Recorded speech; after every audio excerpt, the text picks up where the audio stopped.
Hello बच्चा party one second welcome back to our channel. So बेटा Kirchhoff's law के बाद हमारा जो नेक्स्ट वीडियो है वो है आपका व्हिटस्टोन ब्रिज। ये टॉपिक भी बहुत इंपॉर्टेंट है और इसका डायरेक्टली डेरिवेशन एग्जाम में पूछा जाता है और बहुत बार पूछा गया। अभी लास्ट 2024 में भी पूछा गया था।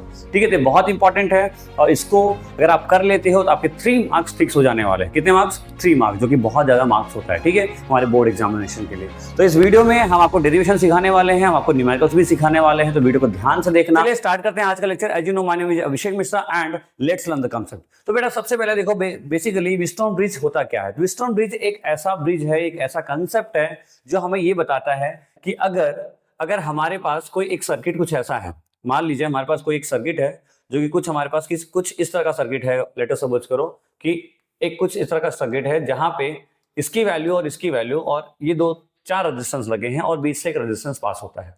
ठीक है, मान लो इसका P है, ये Q है, ये R है, ये S है, ऐसा कुछ लिखा है। ठीक है, तो हमें ये बताता है कि अगर P बाई Q का रेशियो और R बाई S का रेशियो, ठीक है, P बाई Q का रेशियो और R बाई S का रेशियो अगर सेम हुआ तो यहां से कोई भी करंट पास नहीं होगा, मतलब इस बीच वाली लाइन से कोई भी करंट पास होगा नहीं। और ये बहुत बहुत इंपॉर्टेंट कंसेप्ट है, बहुत अच्छा कंसेप्ट। अगर इसको आप एक बार समझ जाते हो तो आपके आधे काम आसान हो जाएंगे। जो सर्किट में आप बहुत ज्यादा टिपिकल महसूस करते हो, आप जो कर नहीं पाते हो, बहुत ज्यादा टफ महसूस करते हो, वो यहाँ से शॉर्ट हो जाएगा। चलिए इसको डिराइव करने की कोशिश करते हैं फटाफट और फिर हम आगे बढ़ते हैं न्यूमेरिकल्स की तरफ। ठीक है, देखो सबसे पहले हमें क्या करना होता है। मैंने आपको लास्ट टॉपिक में ही बताया था, लास्ट लेक्चर में बताया था वीडियो में, कि हमें सबसे पहला क्या होता है, कोई भी सर्किट दिया गया हो वहां पे करंट डिस्ट्रीब्यूशन करना होता है। क्या करना होता है? करंट का डिस्ट्रीब्यूशन करना होता है। तो करंट का डिस्ट्रीब्यूशन करने के लिए हम सबसे पहले करंट कहां से निकालेंगे? हम सबसे पहले करंट को निकालते हैं बैटरी के टर्मिनल से। बैटरी का पॉजिटिव टर्मिनल है, बैटरी का नेगेटिव टर्मिनल है। तो प्लस से करंट निकला, यहां तक पहुंचा, बढ़िया गाता झूमता। ठीक है, तो मान लेते करंट यहाँ पे I1 गया, मान लेते करंट यहाँ पे गया I2। कितना करंट? I1 I2। आपको ये नहीं देखना, ठीक है, ये जो लगा है लिखा हुआ है इसको आपको ध्यान नहीं देना, ये एरो को मैं बाद में बताऊंगा। ठीक है, इसको नहीं देखना, ये दोनों चलेगा। तो करंट I1 हमने यहां से निकाला, I2 यहां से हमने निकाला। क्लियर है यहाँ तक? मान लेते हैं यहाँ पे जो करंट गया वो IG है। यहाँ तक कौन सा करंट आया? I1। यहाँ करंट कौन सा गया? IG। और ये इसका जो रेजिस्टेंस है वो G है। यहाँ P है, यहाँ R है, यहाँ S है, यहाँ Q है और इसका रेजिस्टेंस कितना है? G है। ओके, कोई बात नहीं। यहाँ तक करंट कितना आया बेटा? IG आया। यहाँ से कौन आ रहा था? I2। तो यहाँ दोनों मिलके कौन यहाँ चला गया, तो यहाँ कौन गया भाई? एक IG यहाँ से आ रहा था, I2 यहाँ से क्या गया? I2 plus IG। बोलो यहाँ तक क्लियर है आपको? भाई IG यहाँ से आ रहा था, I2 यहाँ से, दोनों मिलके कहाँ यहाँ पे कौन गए? I2 plus IG। ओके, यहाँ पे I1 आया था, IG यहाँ चला गया, यहाँ कौन बचा? I1 minus IG। इसका थोड़ा ध्यान रखना क्या समझाना चाह रहा हूँ। यहाँ से करंट आ रहा था I, मान लो यहाँ से करंट आ रहा था 5 एम्पियर, यहाँ कितना गया? 2। तो यहाँ कितना बचेगा? 5 माइनस 2, 3 बचेगा। तो सिमिलरली I1 आ रहा था, IG चला गया, यहाँ कितना हुआ? I1 minus IG। अब यहाँ से I2 प्लस IG आ रहा है, यहाँ पे I1 माइनस IG, तो दोनों कट के यहाँ क्या बचेगा? यहाँ आ जाएगा आपका पास I1 प्लस I2, जो किसके बराबर है? Y के बराबर। भाई यहाँ से देखो, यहाँ टूटा, यहाँ पे 2 टूट गए, एक I1 और I2। तो मतलब कहने का I जो है वो कोई I नहीं है, वो I1 प्लस I2 में ब्रेक डाउन हुआ है। दिख रहा है ना आपको? तो यहाँ पे यहाँ से निकला कितना? I, यहाँ से आया कितना? I। मतलब हमने जो करंट का डिस्ट्रीब्यूशन किया है वो राइट है। तो इसका बहुत ही सिंपल तरीका है, अगर जब आप करंट को डिस्ट्रीब्यूट करोगे, जितना करंट आप बैटरी से निकालते हो, अगर इतना ही करंट वापस घूमता घामता आ जाता है, मतलब हमारा करंट का डिस्ट्रीब्यूशन बिल्कुल क्या है? राइट है, बिल्कुल सही है। बोलो यहाँ तक क्लियर है आपको? ठीक है, अब आते हैं लूप। सेकंड रूल क्या कहता है? हमें लूप बनाना होता है। तो हम लूप बनाते हैं किस तरह से, कैसे बना सकते हो आप? मैंने इसको यहाँ पे ऐसा बनाया और यहाँ पे मैंने लूप ऐसा बना दिया, दोनों साइड मैंने सिमिलर लूप बनाया, उससे कोई फर्क नहीं पड़ता। ठीक है, चलिए तो सबसे पहले हम लेते हैं लूप। कौन सा लूप हम ले रहे हैं, कंसिडर कर रहे हैं हम? तो सबसे पहले हम लूप ले लेते हैं। यहाँ पे हमारे पास ये, यहाँ से नाम दे देते हैं पहले इसको। तो ये हो गया हमारा A, ये पॉइंट को हम B बोल देते हैं, इस पॉइंट को हम C बोल देते हैं, इस पॉइंट को हम D बोल देते हैं। ठीक है, A B C और D। चलिए अब हम यहाँ पे आप डिस्ट्रीब्यूशन करते हैं, फटाफट कैलकुलेट करते हैं। सबसे पहले हमारा लूप कौन सा हो गया? A B, नीचे कौन सा है? D और A। हमने सबसे पहले लूप कौन सा लिया? A B D A। कौन सा लूप लिया? A B D A। अब देखो हमारा डायरेक्शन ये है, हम ऐसा चलना, हमारा तो क्या होगा? क्लॉकवाइज है ना। तो हम भी ऐसा चल रहे हो, करंट भी ऐसा चल रहा है, दोनों सेम डायरेक्शन में चलता है, तो रेजिस्टेंस क्या होता है? नेगेटिव होता है। क्या होता है बेटा? नेगेटिव। तो माइनस लगाया हमने, P इंटू I1। पहला पार्ट क्या हुआ हमारा? P into I1। फिर यहाँ देखो करंट का डायरेक्शन नीचे है और मेरा डायरेक्शन भी नीचे है, हम दोनों का डायरेक्शन नीचे है, मतलब क्या हुआ? G into IG। ठीक है, फिर आगे बढ़े आगे बढ़े आगे बढ़े, यहाँ पे जाना है हमें। तो करंट का डायरेक्शन कहाँ है? नीचे। हमारा डायरेक्शन कहाँ है? ऊपर। दोनों अपोजिट हो गए, अपोजिट होते क्या होगा? यहाँ पे प्लस आ जाएगा। क्या आ जाएगा? यहाँ पे प्लस। प्लस आ गया तो यहाँ पे देखो रेजिस्टेंस कितना? R और करंट कितना आ रहा है? I2। तो मतलब R into I2 that is equals to 0। ठीक है, यहाँ तक क्लियर है आपको? यहाँ तक क्लियर है? ओके। अब क्योंकि हम व्हीटस्टोन ब्रिज को सॉल्व करने चाहते हैं, और व्हीटस्टोन ब्रिज हमने क्या सीखा कि भाई अगर ये बाई ये का रेशियो, अगर मान लो ये जो रेजिस्टेंस है ये बाई ये का रेशियो और ये बाई ये का रेशियो अगर सेम है तो बीच से करंट नहीं जाएगा, ऐसा हमने सीखा। तो इसको मैं ऐसे भी समझ सकता हूं कि अगर बीच से करंट जीरो माने, अगर बीच से करंट हम जीरो माने तो इसका बाई इसका और इसका बाई इसका रेशियो सेम होना चाहिए। बात तो एक ही है ना, मैं क्या बोल रहा हूँ समझ पा रहे हो आप कि भाई ये बाई ये और ये बाई ये अगर सेम है तो बीच से करंट नहीं जाएगा। ओके, तो मैं ऐसा बोल रहा हूँ अगर बीच से करंट नहीं होना चाहिए, अगर बीच से करंट जीरो है दैट मीन्स ये बाई ये और ये बाई ये सेम होना चाहिए, एक ही बात है दोनों। तो हम यहाँ ऐसा मानते हैं, ऐसा हम लेट कर लेंगे कि जो हमारे IG की वैल्यू है वो कितनी है, जीरो, ऐसा हम मान रहे हैं क्योंकि ये व्हीटस्टोन ब्रिज है। व्हीटस्टोन ब्रिज में हम IG की वैल्यू जीरो मानते हैं, लेट करना है अपने को, लेट। तो जैसे किया तो वहां पे क्या बना, PI1 plus RI2 equals to zero, इसको इधर भेजेंगे तो minus PI1 equals to minus RI2, तो यहाँ से माइनस कट गया तो हमारे पास बचा कितना, PI1 इक्वल्स टू RI2। ये मान लेते हैं हमारा फर्स्ट इक्वेशन है, ये हमारा क्या है, मान लेते हैं फर्स्ट इक्वेशन है। क्लियर है यहाँ तक आपको, पहला पार्ट क्लियर हो गया। चलिए दूसरा लूप लेते हैं, अब हम दूसरा लूप लेते हैं। दूसरे लूप में अगेन हमारा जो सेकंड लूप है आपका, लूप नंबर 2। तो लूप कौन सा है आपकी बार, BC D और B कंप्लीट लूप लेना होगा, जहां से हमने चालू करना है वहीं तक घूम के पहुंचना होता है। तो BC और B। तो अब देखो सबसे पहले हमारा डायरेक्शन इधर है, करंट डायरेक्शन भी सेम है, मतलब माइनस का क्यों, क्या रहेगा, करंट कितना है, I1 माइनस IG। बोलो कितना करंट है, I1 माइनस IG।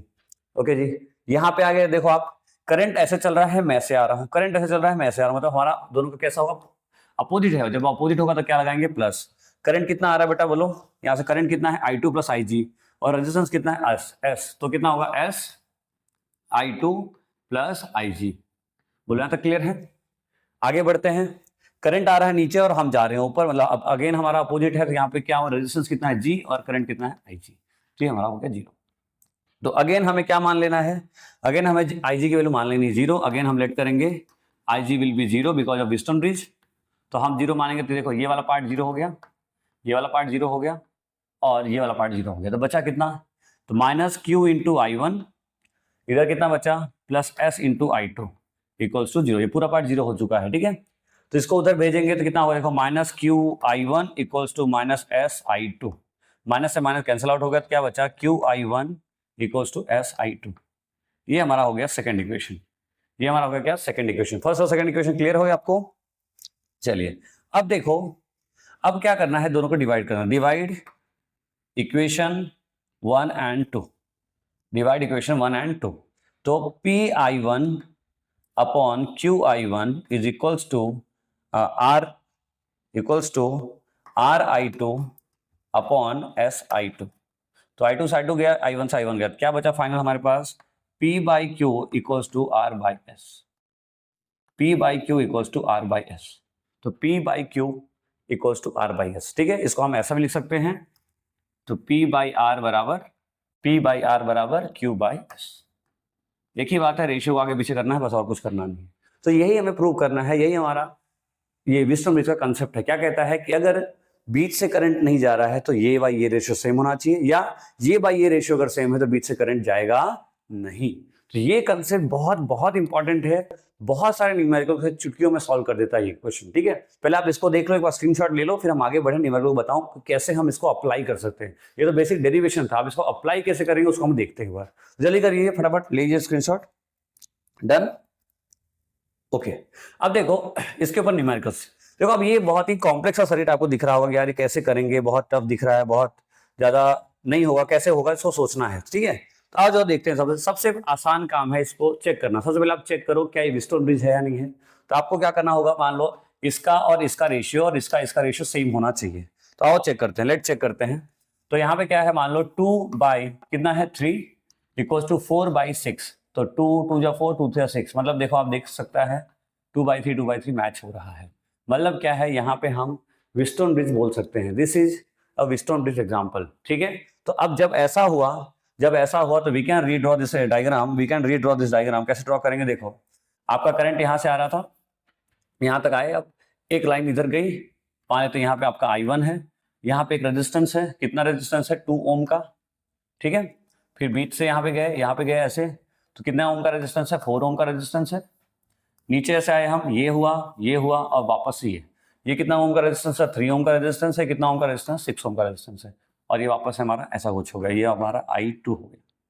देखो जो बीच वाला पार्ट था वो ये वाला, इसको तो हमने हटा दिया क्योंकि यहाँ पे क्या है, व्हीटस्टोन ब्रिज है, और व्हीटस्टोन ब्रिज में हम इसको हटा सकते हैं।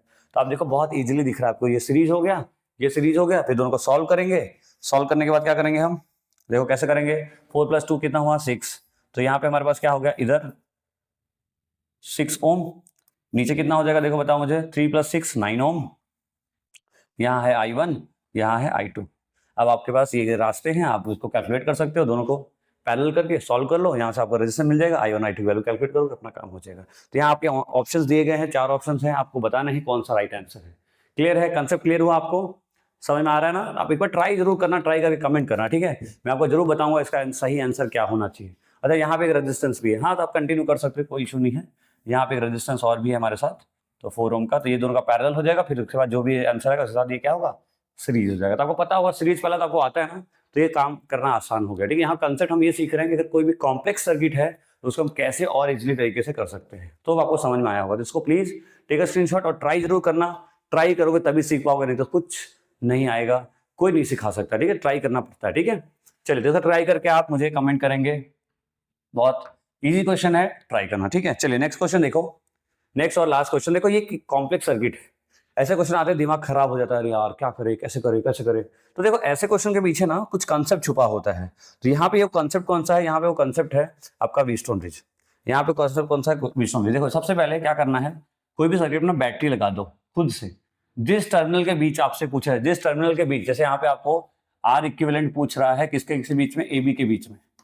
आर इक्विवेलेंट आपसे पूछा किसके बीच में, ए बी के बीच में, आपको क्या पूछ रहा है, आर इक्विवेलेंट, आप उसके पीछे एक बैटरी लगा दो, लगा दिया, ठीक है? अब आप देखो यहाँ ध्यान से, भाई बैटरी में ये वी होता है 0, मतलब पोटेंशियल डिफरेंस कितना होता है, 0 वी होता है ना। तो यहाँ वी, तो यहाँ भी कितना होगा बेटा, वी, और यहाँ 0, तो यहाँ भी कितना होगा, 0। बहुत ध्यान से समझना, मैं कुछ समझाने जा रहा हूँ, बहुत इंपॉर्टेंट। ये क्वेश्चन अक्सर बच्चे गलतियां करते हैं, अक्सर, ठीक है? तो भाई यहाँ पोटेंशियल है, देखो सेम रास्ता है, कोई भी बीच में कुछ भी नहीं है, इसलिए यहाँ का पोटेंशियल अगर वी, तो यहाँ का पोटेंशियल भी वी, और यहाँ 0, तो यहाँ का पोटेंशियल भी कितना, 0, ठीक है? अब जब हम यहाँ से यहाँ तक पहुंचे, अब देखो यहाँ भी कुछ भी नहीं है, तो यहाँ भी पोटेंशियल कितना, वी, यहाँ भी, तो यहाँ भी कितना, वी। ध्यान रखना, ये सब बातें छोटी छोटी है। यहाँ 0, तो यहाँ भी कितना बेटा, 0। यहाँ तक पहुंच गए हैं। अच्छा, अब क्या समझाना चाह रहा हूं मैं, क्या बनाना चाह रहा हूं, देखो मैं इसको ट्राई कर रहा हूं, ये व्हीटस्टोन ब्रिज में सेट हो जाए। किसमें सेट हो जाए, व्हीटस्टोन ब्रिज में क्या हो जाए, ये सेट हो जाए, कुछ ऐसा। ऐसा ही होता है व्हीटस्टोन ब्रिज का डायग्राम, ऐसा ही होता है ना कुछ। चलिए हम यहाँ ट्राई कर रहे हैं समझ कर सेट करने की, कि कुछ व्हीटस्टोन ब्रिज के फॉर्म में अगर सेट हो जाए हमारा, अगर मान लेते हैं ये ए पॉइंट है, ये बी पॉइंट है। अब हम चेक कर रहे हैं क्या इसको हम ऐसा सेट कर सकते हैं क्या, ठीक है? चलिए अब यहाँ वापस आते हैं हम, ये वी है हमारा। अब यहाँ तो गए, बट यहाँ एक रेजिस्टेंस है, तो उसका नाम हम ले नहीं सकते कुछ, तो हम यहाँ पे नाम ले लेते हैं कोई दूसरा नाम, दैट इज सी, ठीक है? यहाँ पे पोटेंशियल वी था, पर यहाँ पोटेंशियल क्या है हमें पता नहीं है, यहाँ पोटेंशियल क्या है हमें पता नहीं है, तो ठीक है, वहां पे पॉइंट हम ले लिए, हम मान लेते हैं यहाँ पे पोटेंशियल कितना x है, ऐसा मान लो यहाँ पोटेंशियल कितना x है, ठीक है? यहाँ तक क्लियर है। और यहाँ से यहाँ भी अगेन एक रेजिस्टेंस आ गया, तो मान लेते हैं यहाँ का पोटेंशियल y है। आप कुछ भी मान सकते हो, x y z, कुछ भी ले सकते हो, ठीक है? यहाँ भी था, बट यहाँ भी नहीं हुआ, क्यों? क्योंकि यहाँ रेजिस्टेंस है। यहाँ 0 था, बट यहाँ 0 नहीं होगा, क्योंकि यहाँ पे देखो ये यहाँ पे 0 नहीं हो सकता, क्यों? क्योंकि यहाँ पे एक रेजिस्टेंस है। यहाँ तक क्लियर है। अब आप उसको जमाते हैं, इसका नाम दे देते हैं, पहले इसका नाम दे देते हैं हम, इसका नाम है, इस पॉइंट का नाम सी ले लेते हैं, और इस पॉइंट का नाम हम डी बोल देते हैं, कोई दिक्कत नहीं होनी चाहिए, ठीक है? एक्स जो है पोटेंशियल है, और डी उसका पॉइंट का नाम है। चलिए अब आते हैं इसमें, बनाते हैं ए, और यहाँ पे हम ले लेते हैं नाम ए बी, और ये पॉइंट को हम सी बोल देते हैं, पॉइंट को हम डी बोल देते हैं, कोई दिक्कत नहीं है। आप देखो ए से डी जा रहे हैं जब हम, देखो आप ध्यान से, ए कहाँ है बेटा, ये पॉइंट ए है, बी है, मतलब ए से डी में एक रेजिस्टेंस लगा है कितना, 4 ओम का, यहाँ हमने लगा दिया 4 ओम, ठीक है? क्लियर समझना, ए से डी, ए यहाँ ये वी है तो ये वी है, और ये ए है तो ये भी ए है, तो यहाँ से यहाँ तक अगर ए से डी के बीच में एक रेजिस्टेंस लगा है 4 ओम का, ओके? फिर दूसरा आप देखो बी से सी में, बी कहाँ है आपका, यहाँ बी है, तो यहाँ भी बी से लेके सी तक में, बी से लेके सी तक में एक रेजिस्टेंस लगा है, दैट इज अगेन बी से लेके सी तक में, बी से सी में फिर से 4 ओम का लगा है। देखो दिख रहा है ना आपको, बी से लेके सी तक में फिर से 4 ओम का लगा है, ओके? अब बी से लेके डी तक देखो, बी कहाँ है, यहाँ है, डी कहाँ है, यहाँ लगा है, बिल्कुल एक रेजिस्टेंस लगा है, कितने ओम का, 8 ओम का लगा है रेजिस्टेंस, ठीक है? और अब बचा ए से सी, ए से लेके सी तक, देखो अब दिख रहा है आपको, यहाँ पे रेजिस्टेंस लगा है 2 ओम का, अब बचा कौन सा, एक बच गया, कौन सा बच गया अपना, ये सी और डी, सी और डी के बीच में रेजिस्टेंस लगा कितना 10 ओम का। अब आप चेक करो क्या ये व्हीटस्टोन ब्रिज है, 4/2 इक्वल्स टू 8/4, 2 2 जा 4, 4 2 जा 8, यानी कि देखो 2 बराबर 2, दिखा आपको, देखा ये व्हीटस्टोन ब्रिज था, पर हमें पता नहीं चल रहा था। ये जब कॉम्प्लेक्स सर्किट आती है पर हमें पता नहीं चलता, तो इसीलिए आपको कंसेप्ट सीखना है। जैसे आपने ये सीखा, अब आपको पता चल चुका है कि व्हीटस्टोन ब्रिज है, तो अब क्या करना है हमें, तो हमें क्या करना है, अब की बार हमारा जो बीच से करंट जा रहा है, बीच से जो करंट जा रहा है इसको हमें भूल जाना, इसका कोई काम नहीं है। मतलब ये सर्किट कुछ ऐसा बन गया, ये सर्किट कुछ ऐसा बन गया आपका सिंपल।